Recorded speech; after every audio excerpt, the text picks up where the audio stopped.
I'd like to call your attention as I've got to move on to the second book of Kings and the 22nd chapter and the 8th verse. We'll also be reading from the 23rd chapter.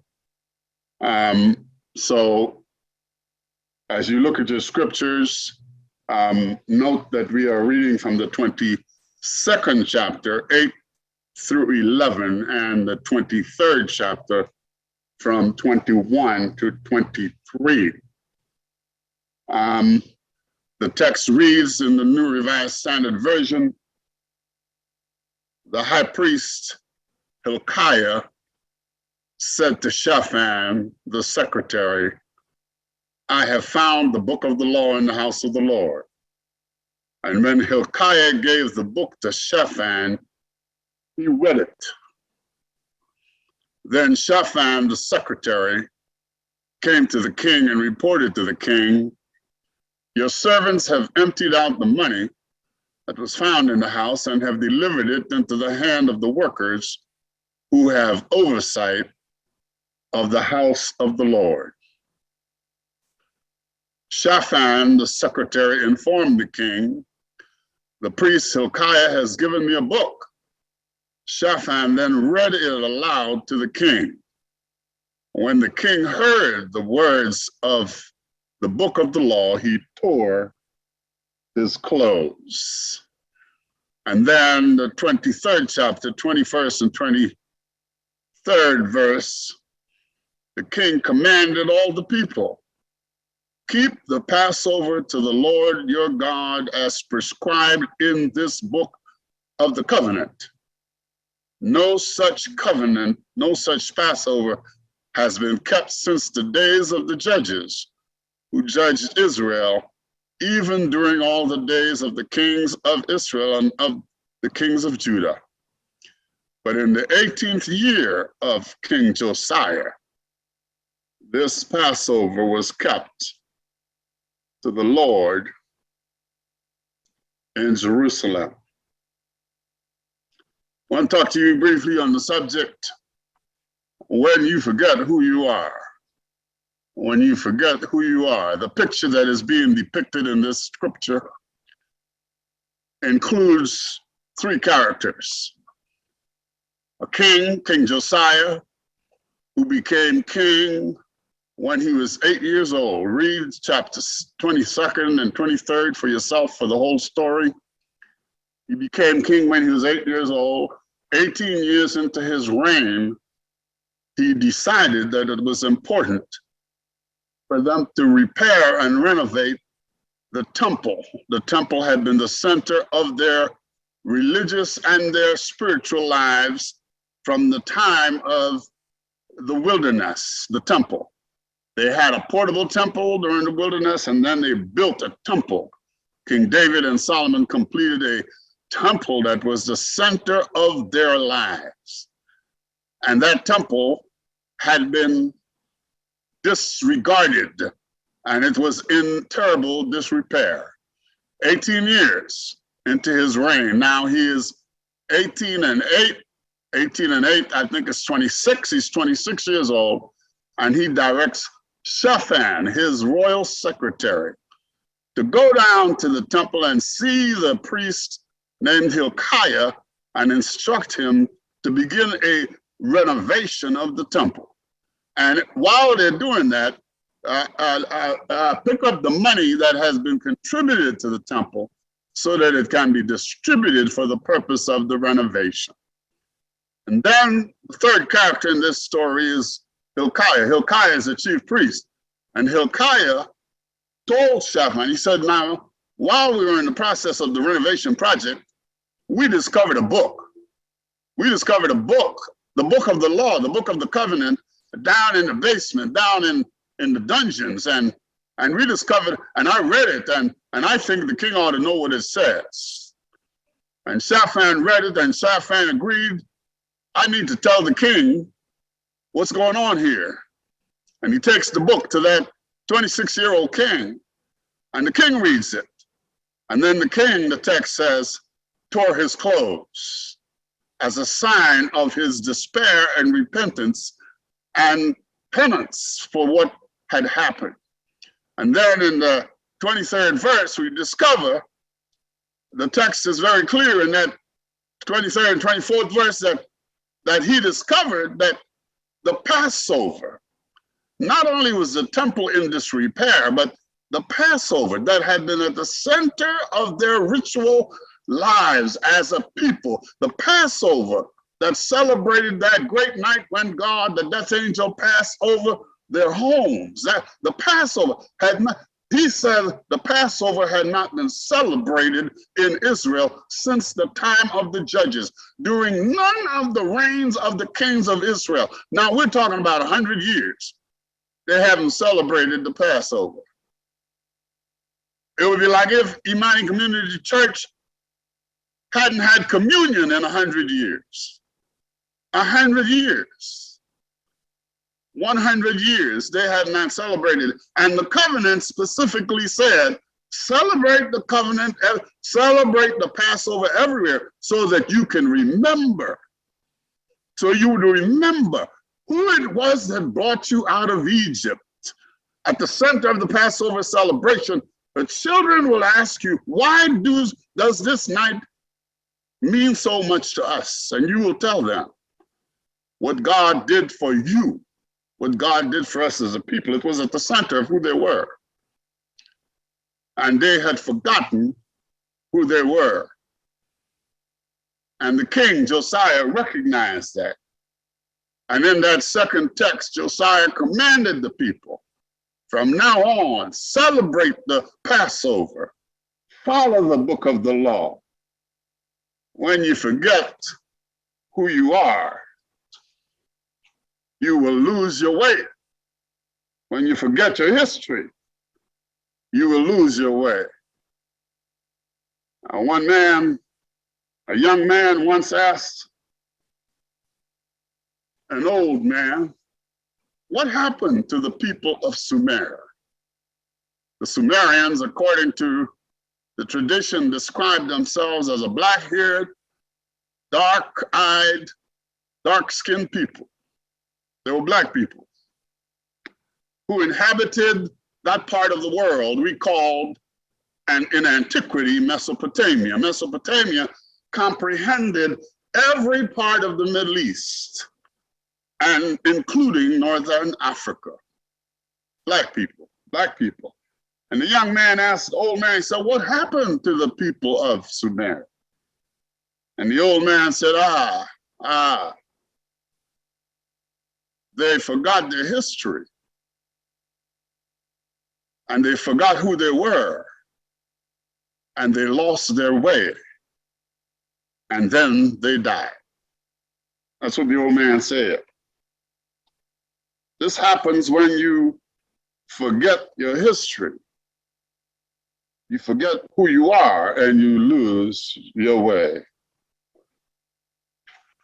I just want to spend a few minutes taking you into another story. Yesterday I looked again at, the death of Sidney Poitier made me remember all of those wonderful movies. Sidney Poitier made 27 movies, many of them wonderful, wonderful, some of them classics. And the one that I looked at yesterday, A Raisin in the Sun, I looked at it, I'd seen it many times before. I wanted to look at it again, A Raisin in the Sun, a play by Lorraine Hansberry that became a movie. Lorraine Hansberry wrote that play in recognition of Langston Hughes' great poem, What Happens to a Raisin in the Sun? The title of his poem, the one that most of us know it by, is simply the first line. The first line that says, what happens when a dream is deferred? When a dream is deferred, does it dry up like a raisin in the sun, or fester like a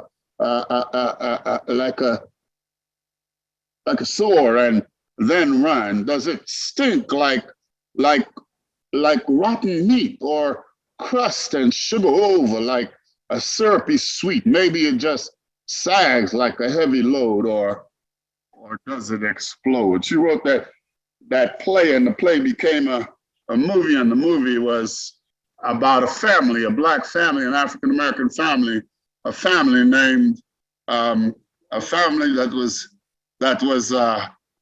was living in Chicago. Remember? The Younger family living in Chicago in an apartment. It's a very interesting movie. In an apartment, a little apartment that most of us don't have any ideas about because we have such big spaces we live in. A little apartment. Lena Younger was the mama, Big Mama, and there was her son, her first son. He was Sidney Poitier's character, and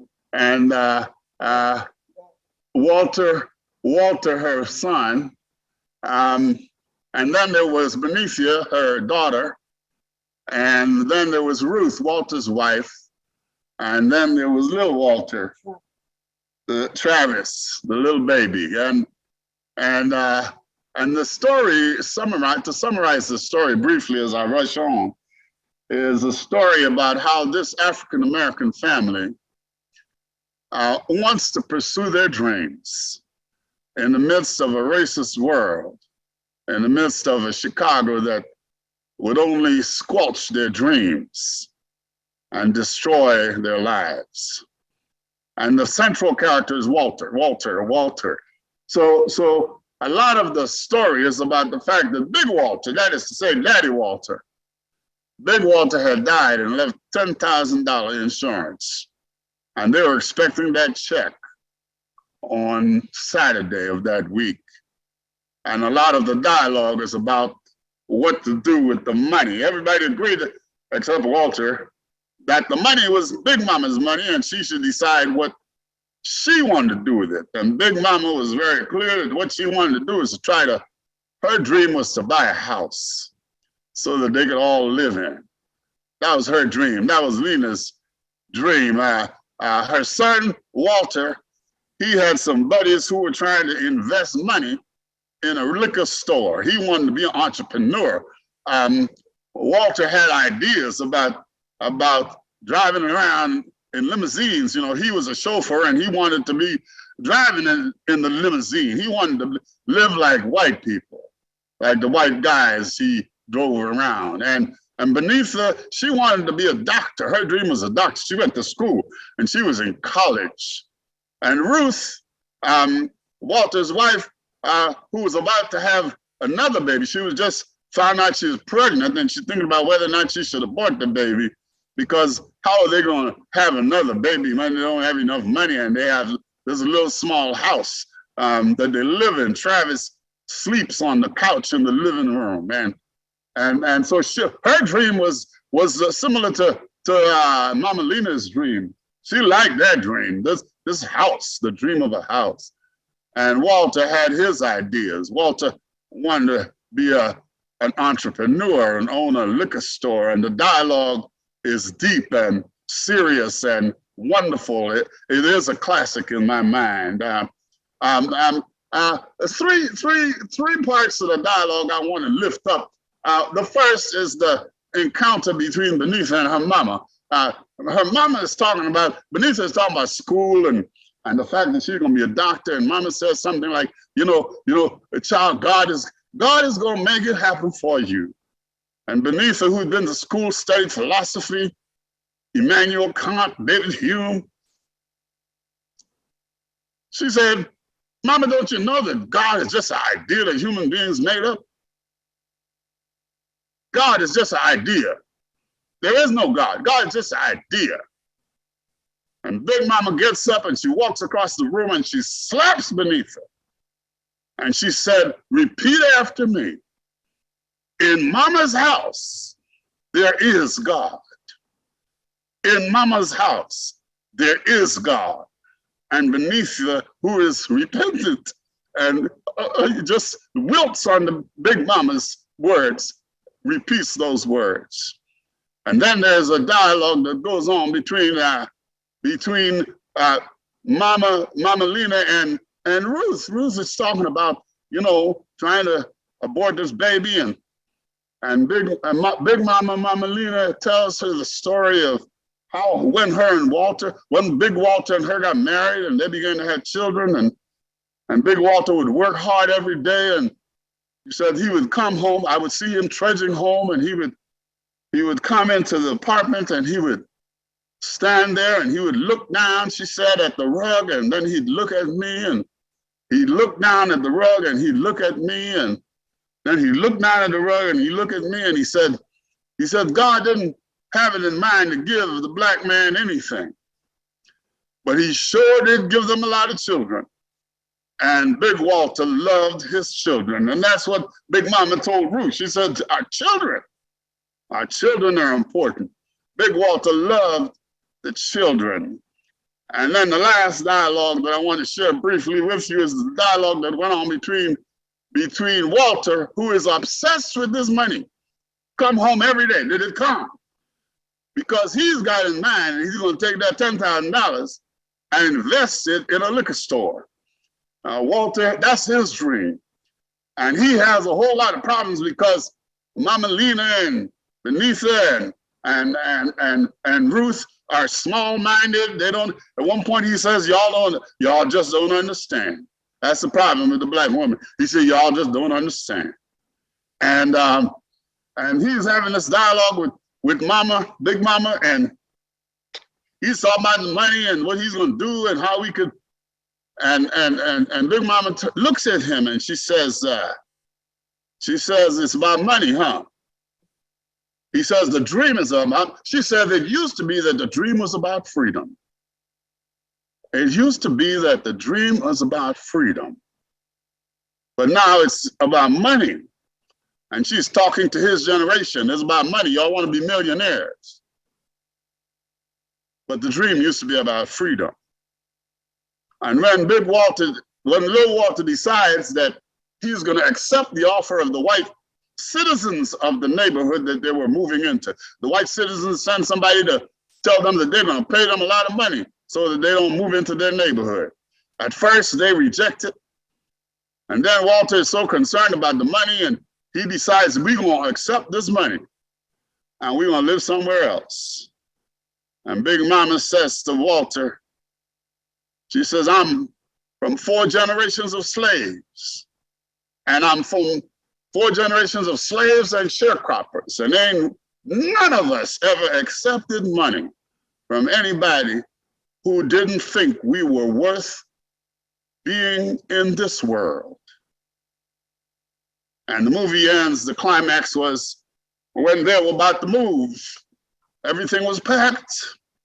Walter had called the white man, and he came, and he said, well, who am I going to negotiate with? And Big Mama, she said, my son, Walter, in the presence of all of us and in the presence of his son, will give you our answer. And Walter pulls up his pants and throws back his shoulders, and he grabs his son, and he tells the man, he said, we ain't taking your money, we moving in that neighborhood. We're gonna move in that house, and we are gonna be the best neighbors you ever had. And the movie ended as Big Mama takes that little plant that she's been nurturing and goes down the stairs, and they go down to be with the movers so they can go live in their house. It's a story about dreams. It's a story about how you could lose your way when you forget who you are. It's a story about what happens when you forget your history, when you forget who you are, when you forget your culture, when you forget why it is you are in the world. It's a story about what happens. Walter had forgotten who he was. My friends, I don't have time.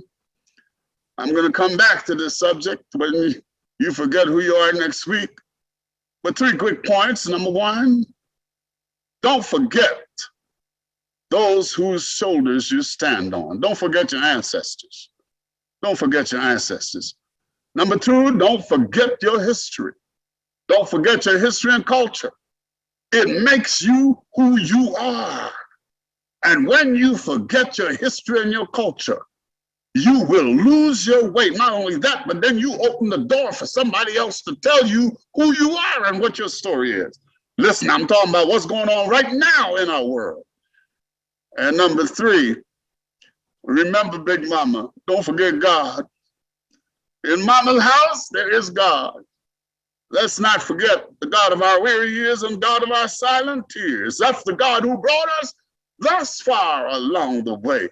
Let's not forget God. Let's not forget our faith, the faith that made it possible for us to stay sane, the faith that kept us and brought us and lifted us, the faith that our ancestors, the faith in a God. Now you go to school and you could read Kant and you could think all you want to about whether God exists or not, but that ain't the point.